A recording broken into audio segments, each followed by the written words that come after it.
It's like the first time in 3 weeks the whole intro's played. Yeah, I know. And it's like going audio on my. No, I don't want that. Oh, hold on a second.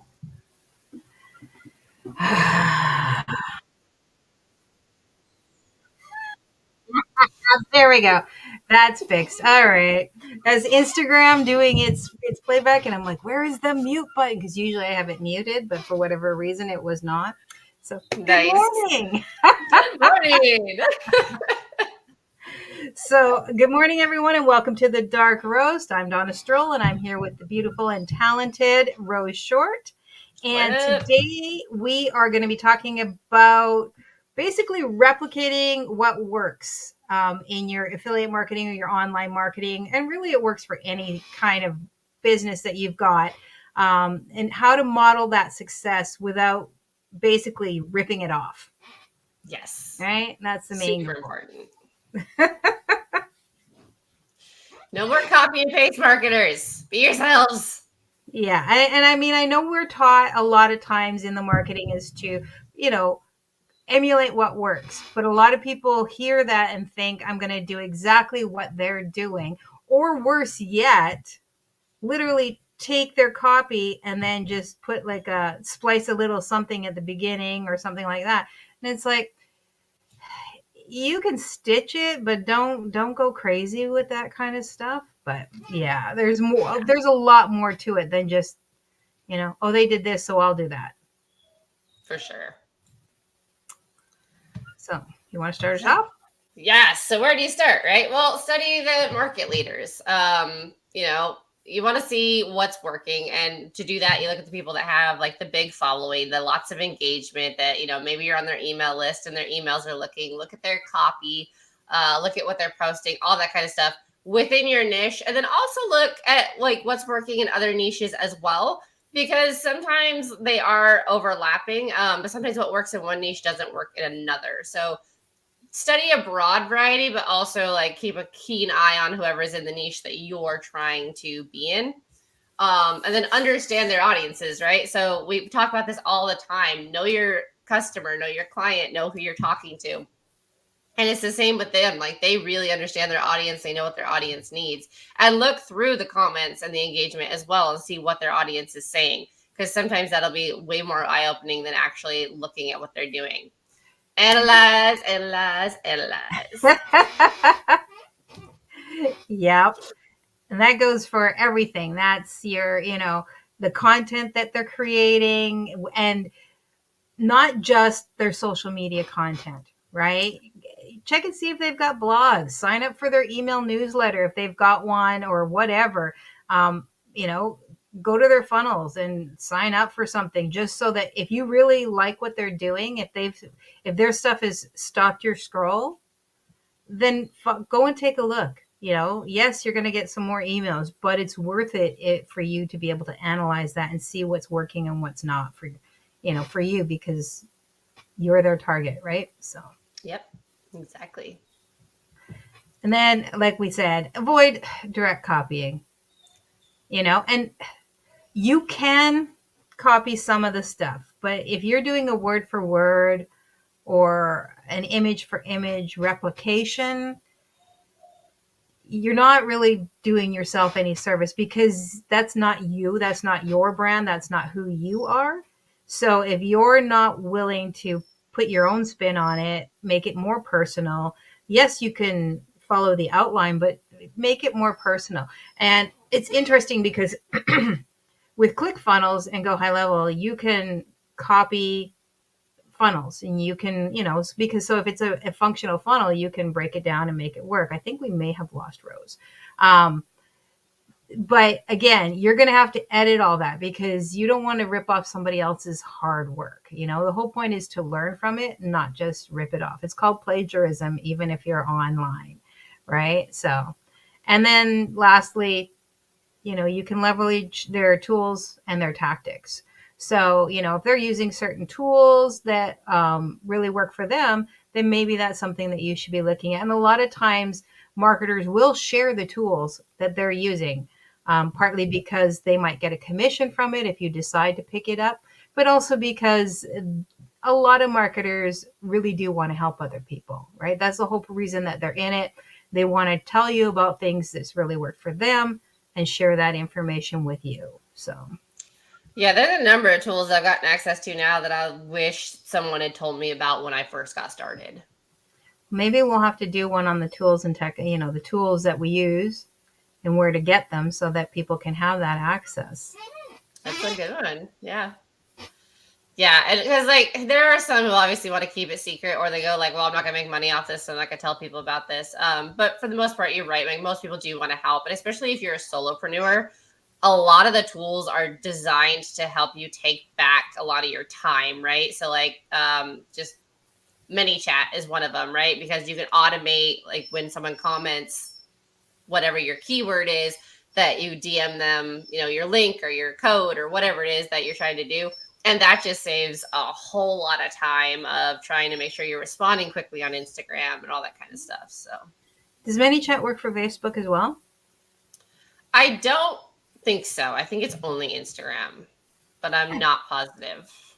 I was just curious because Threads, Insta, and Facebook are all under the Meta Yeah. verse, so I wasn't sure if it was cross sectional or not.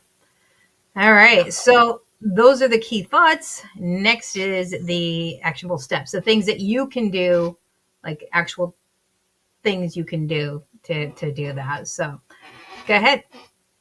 Yes. So, find 3 to 5 top affiliates within your niche. And then, like I said, 1 or 2 in other niches. 3 to 5 is good because, what works for one personality isn't going to work for every personality. And maybe you're looking at someone who's strictly targeting, like single dads.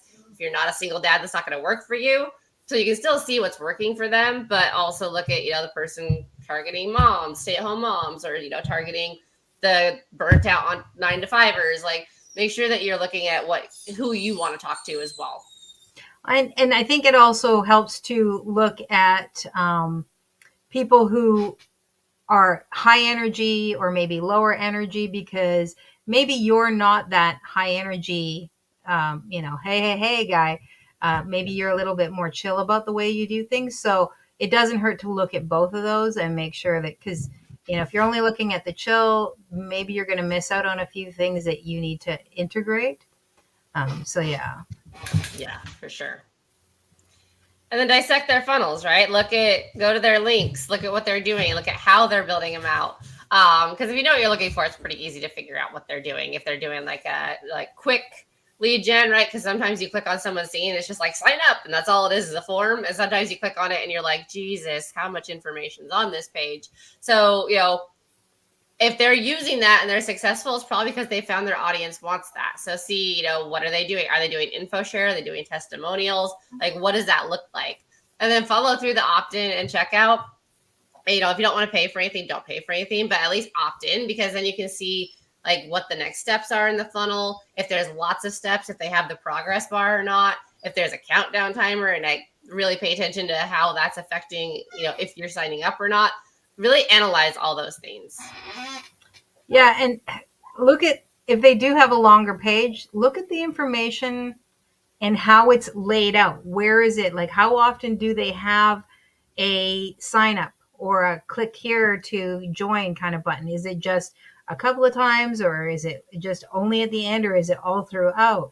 How are they breaking up that information? Is like it a splash and then testimonials, or is it a splash and the who am I? Like, just take a look at that, because they're going to have, the bigger ones would probably have people who are helping them work on it and make it better. And so why not take advantage of that ability to see what they're doing without having to hire if you're not in that space yet? For sure. And then, you can mirror their content types, but again, make sure that it's personal, right? Don't say the same things they are. Like, there's so many that at a certain point you've heard the same message from 18 different people and it's exactly the same. And this is where a script will get you in trouble every time. Script is just like, the PLR that we talked about last week. it's a jump off point. It's a structure. It's not, it shouldn't be just to do exactly the same thing. And they, follow some accounts that actually give you tips as well, right? There's some really good ones, especially, if you're Instagram and or TikTok. There's some really good accounts that provide some really excellent, really short, quick ideas on how to up your engagement or how to increase your viewing time and stuff like that. So you can take those in and apply them and see how they're being used in some of your main people that you're following and trying to emulate. Again, emulation is good, but copying is not so good, right? Like you're just trying to emulate. You're not trying to be exactly like them. You're still you. Yeah, one of my favorite comments I ever saw, caveating on that, was like there is a particular program that like their whole hook was you've been lied to, right? Like you've been lied to about the 9 to 5, you've been lied to about college, you've been lied, and a lot of people were that went through that program were basically posting the same kind of theme. As I saw a comment on one of them where it was someone saying, "I'm really tired of every other video telling me I've been lied to." I was like, that's fair. Yeah, yeah. And just because that's who they're getting doesn't mean that's who you want, right? We see that we get told to emulate this person, but go through their stuff. Is it really you, right? You want to, if you're going to emulate somebody, if you're going to copy somebody that's doing well in your niche or and in whatever you're marketing, do they match who you are, right? Or is it you're just following them because they're doing really well? There's a big difference. Like I follow a few people who do really well. They do things that I will never do. And it's not because they're doing it wrong. It's just because that is absolutely 1000% not me. Yeah. Right. And so I couldn't emulate that if I tried. I could, I would be exhausted. I would hate every second of it. And, and eventually, even if I did really well, I'd end up burning out so fast and end up leaving because it wouldn't be worth it to me. So make sure that whoever you're trying to emulate actually jives with who you are as well. Yeah. And then test it and tweak it, right? Like this is why we talk about all the time of pivoting and looking at your analytics and things like that, right? Like maybe you're posting right after them every time. But then you start to notice that like one time does better than the other. Make that your core time and then start, testing, maybe posting before them in the morning or posting like an hour after them or something like that. Because a lot of times when you're talking about post schedules, people are like, 1 o'clock or 2:15 or something like that. But it's also been found that if you post on like the odds, right? So like 2:13 or 2:22 or something like that, you're probably better off because then you're at least getting in between all the people who are posting on the fives. So make sure you're looking at it. And like analytics are so powerful and every platform has them. Like if you're not using the analytics, what are you doing? Yeah. And recognize it depends on what you're posting too, right? If you're doing sometimes it's just a matter of being consistent in your schedule, and that's all you really need. And maybe posting right after the person who you're emulating, or who, you've taken all your style from or whatever, your key things from. Maybe you don't want to post right after them because you're just going to look, it's going to be too similar. So, the only way you're going to know is to test it and to tweak it and to move it around. And you can schedule posts. So you can try, a certain time 1 week or 2 weeks and then try a different one if you notice it's not working or whatever. Some places like, what is it? Metricool actually gives you peak times to post when you're scheduling. It'll tell you like when your audience, the people who have responded before, are most active. And so what's the best time for you to post? I think HubSpot probably does the same thing. Or Meta Business Suite does too. They'll tell you when your people are most active. yeah, so and that can help you. Um, but if you're trying to expand your reach, maybe you're trying to hit people at a different time. People have things to say. All right. And She's then of course, opinionated this morning. yeah. And then of course build your relationships. You engage with the successful people that you are trying to take your tips and tricks from, that you're trying to sort of build a similar style, to boost your business, through the comments and through forums, because it helps you, and it also helps you to learn, and maybe you'll be first to know when they're doing something new and seeing how it goes. And they might, like, I know that, oh my gosh, I've lost my brain. She does, Rachel Peterson. She does social media. She's a social media, marketer, and she has like a whole set of programs and stuff like that. And so whenever she does something new, she'll say, I'm going to test this out. I've started a brand new account, so I'm going to test this out and see how this works before I do charge for it. So a lot of times you can jump in on something that they're offering as an educational thing, before in its beta state. So that gives you an opportunity. And if you have those relationships built, it gives an opportunity that you can maybe take advantage of for your own benefit, right? Yeah, love it. All right. So, So yeah, we talked about audience first, differentiate your content, be ethical about what you're doing. We didn't really talk about that too deeply, but I think it's super important. Don't make false promises. That's why there's a lot of pissed off ex-affiliate marketers, because they were told, false promises. And that's why they stop after 3 months, because they're not making $10,000 a month like they were promised. And then data. You got to become a data nerd. yeah. And I mean, take it however, learn what it is, learn how to utilize it. I mean, don't overwhelm yourself with it if it's not a core competency of yours, if it's not something you're super interested in. Definitely put aside some time every week just to look at it and see what's going down. Like, you don't have to be in there every day, but you do have to pay attention if you want to use that information to help you grow and to, really see what's working and what's not. All right. So let's dig into the more analytical side of things, because I know that Rose loves that.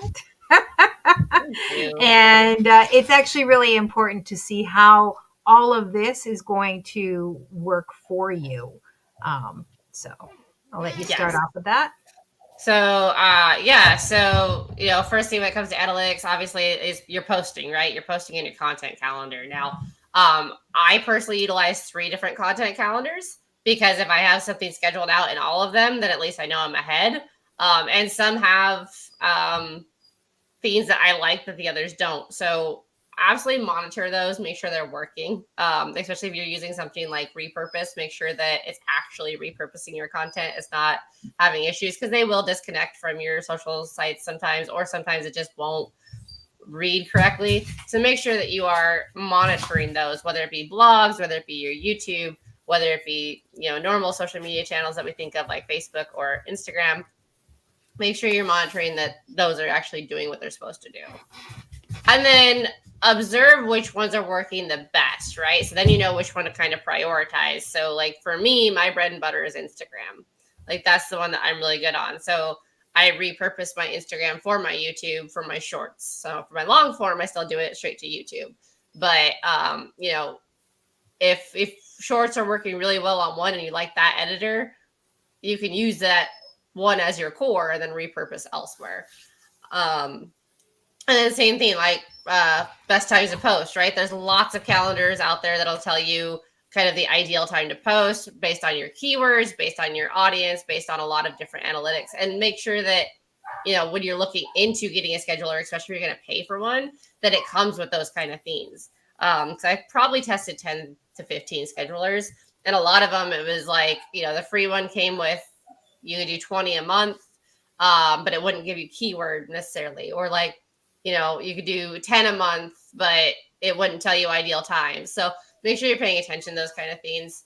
And then action, right? You got to take action. You got to do the things. So create that calendar, around the cadences that you're seeing, use it as your resource. But then you can also, like, just because you have scheduled content doesn't mean that you can't post in real time, right? Especially on Facebook, like, absolutely post when you're feeling it.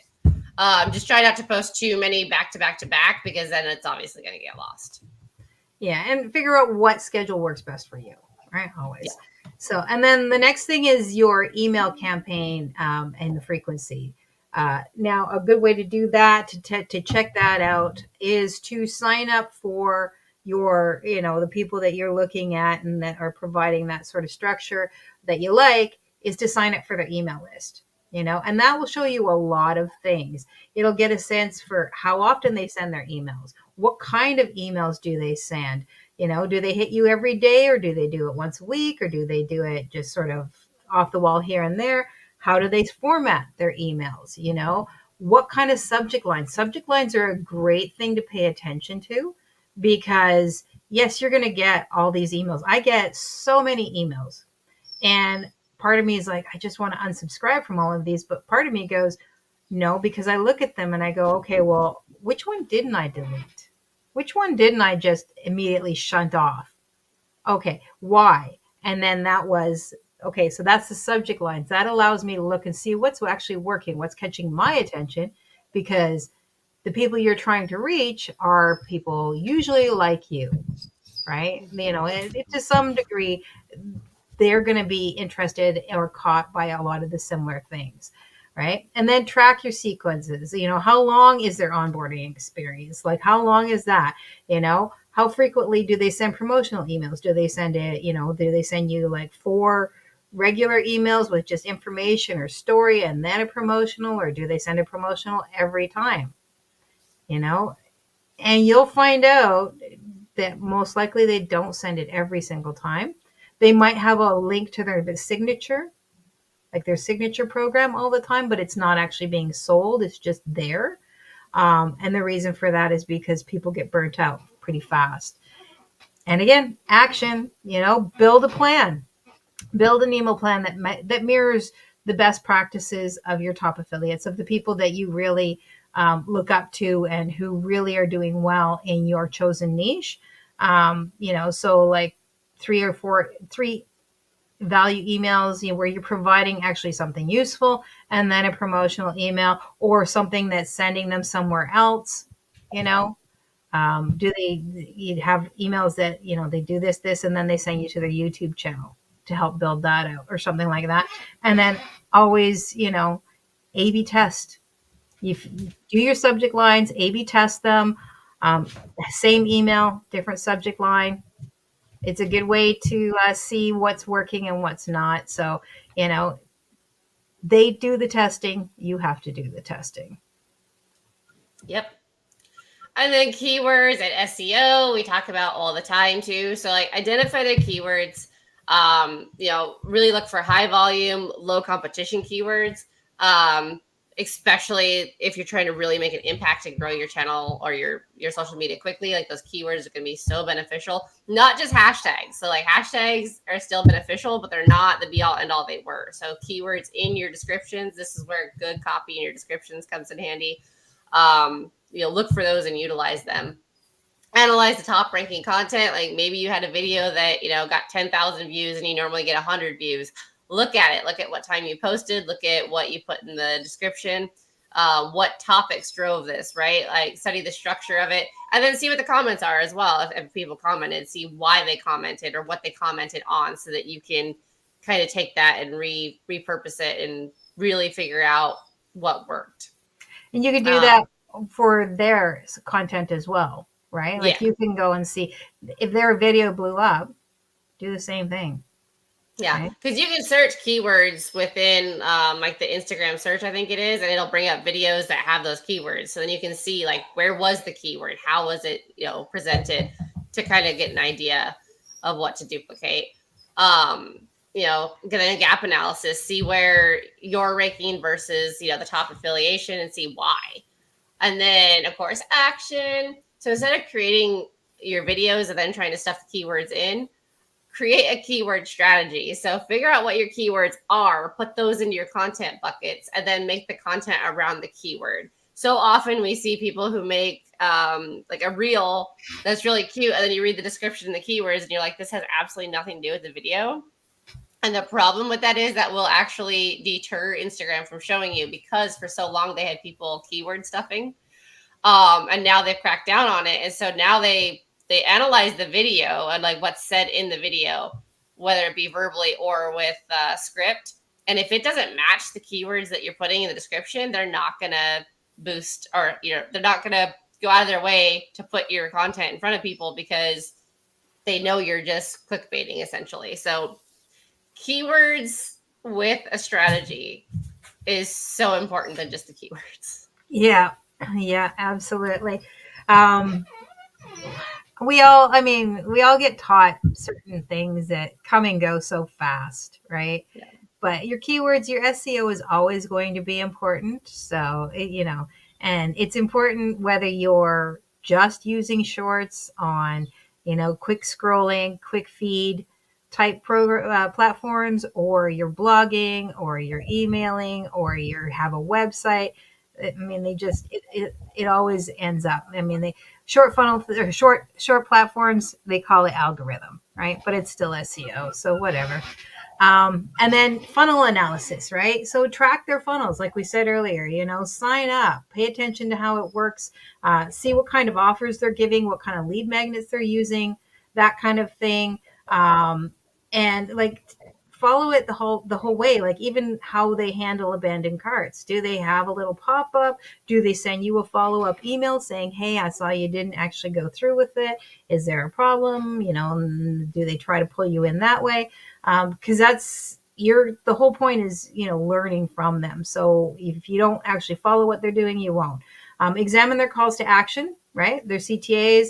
How do they drive the traffic to their funnels? Does it, are they using just stories, right? Do they have like or they have a very specific type of lead magnet? Do they use the fear of missing out? So like limited time offers and that sort of thing. Again, when they're on their funnels, do they use countdowns? Do they say that it's a limited time offer? Do they have the video sales letter, which really pulls you in or provides some information or value? These are things you want to look at. And then you can create your own funnel, using a similar framework. You don't have to do it exactly the same, but it really helps because obviously theirs is working. So take a look at that framework and then put your own spin on it in terms of, make it look like you, brand it like you, make sure that the verbiage that you're using is you. But at least, take a look at seeing how they lay it out. Everything from what the page looks like to what they're offering to how the process goes and to the follow-up that comes in after that. So that's your action. And then we talked about this a little bit earlier, engagement metrics, right? So look how often they interact with their audience. Because that's a key part that most people miss, right? They get on social media like, I'm going to post this amazing video that I did. It took me 3 hours to do, and they post it and then they leave. Got to make sure you're engaging. So look at what kind of engagements they're getting. And again, how quickly they're getting back to it. Are they replying? Are they asking additional questions to get more? Then content sharing, right? How often is it shared? Or how often are they doing collaborations or being tagged in collaborations? Things of that nature, right? Because obviously shared content is going to get prioritized in the algorithm. It used to be saved content, and I think now it's mostly shared content. I don't think saved really matters as much. But you can track that as well and see, like, okay, well, what is considered share worthy content for their audience, and then you can go from there. So prioritize creating content that's shareable and engaging. Engage your audience by interacting, obviously. Polls, Q&As, giveaways, things like that are great ways to do it. And, it doesn't have to be salesy for engagement, right? It can be like, hey, this is my like top 5 whatever, do you use any of these? Or like one of the big ones is tag somebody who needs to see this, right? Oh yeah, absolutely. Especially anything that's going to get them involved. And the sharing, a lot of times that's going to be value stuff, because if they think it's valuable, they'll want to share it on their own pages. Um, so sorry, we lost you for a quick second there. I know. I saw my screen go black. So there's lots of tools you can use. Not all of these, like you're going to have to find your own. Like you have a few that you like to use, like you said, Repurpose and ManyChat. You know, there's there's different ways that you can go and look at other people's stuff. Like Moz, I use Moz and keyword searches so that I can go and actually look at let me just pull up here. What have I got here? Live keyword allows you to sort of go and look and see. It'll actually analyze a page. So like a website, like if they're, a competitor, and that'll let you look and see what they're doing, and you can see how you rank and what it is, like what their keywords and stuff like that are. There's lots of different ways. So, I mean, just figure out what it is you need to find more information. Now, some of them that we're given here are Ahrefs and SEMrush for keyword research, but I also use live keywords from BIQ and Moz, which allows me to track the value of a website, how good it is. There's Social Blade I don't know how that works. I've never used it, so I can't really say. It says Social Blade is YouTube mostly. okay. It's great for YouTube tracking. Okay, so it says you can track social media activity and growth. So I don't know if it's just for YouTube or not. I don't think so, but I know I use it for YouTube. So there you go. Follower wonk for analyzing follower engagement and social media influence, which is interesting. And then, of course, basically, I think any email provider that you're going to use will have some ability to monitor your emails and track and see what kind of traction you're getting. So that's important too, right? And I mean, just pay attention. That helps. Yeah. If you want to follow what your guys are doing, the people that you're interested in doing, I mean, pay attention to how long how often they're emailing you, how long their campaigns are, how long before they say, hey, you haven't opened anything in a while. Yep, I've gotten those ones. Yeah, me too. Well, if you're doing it on your own too, it can be really eye-opening, right? So if your primary link, let's say that you're trying to, if you have a Facebook group, right, and you're trying to get people in that Facebook group, and you're only putting it in that first email, and then you look at your analytics and go, you know what, 10% of the people are opening my first email, but 60% are opening my second email. That'll tell you to add the link in the second email or even the third, and make sure that you're putting it up, because maybe they missed the first one, or maybe it went to junk, or they marked it safe but they didn't actually look at it. So that's where that really comes in handy. Yeah, I like it. And then, of course, the key areas to focus on, same thing as we said before, your consistency, your timing, your keywords, and the funnel design and engagement. And by doing all of those things, paying attention to those things, you can really use those success stories, those successful marketers, as your blueprint. But the blueprint is just emulation. I don't know how come I feel like I need to repeat this a million times, because I have just seen so many people do exactly what somebody else is doing and then going, well, why am I not getting the engagement? It's like, because you're not them. It doesn't sound authentic coming from you. Or I've already seen them and it just sounds like you're just repeating what they're saying. That's not how you want to do it. You want to take what they're doing and what works, but make it yours. You don't want to be like the 70s house where every block on the house looked the fucking same. Just just make it your own. Hi, Mustafa. Sorry, your comment did not come through where we're at, but I just saw it on Facebook. So good morning or good evening, I believe it is for you. We are good. Thank you so much for watching and commenting. We always appreciate it. Yes. So that about wraps it up for this week, guys. Next week we are going to get into something that we both believe is very important, especially when you're starting out, which is, should you be an affiliate for physical or digital products? And we're going to go over some of the pros and cons for both. Yeah, because both have value. right? So it's not to say, and both come with their own issues. Yes. Yep. So exciting, exciting. All right. Well, thank you very much, everyone. If you enjoyed this or if you found value in this, please drop a like or share this with someone else. Always, please subscribe. It makes a world of difference for us and for us to be able to reach more people. And if you have any questions or comments, just leave them below. If you'd like us, if we haven't touched on a topic or you want us to revisit a topic, again, drop that in the comments. Just let us know. We're here to try and help you grow. All right. Thanks, everyone. Have a good Friday. Bye.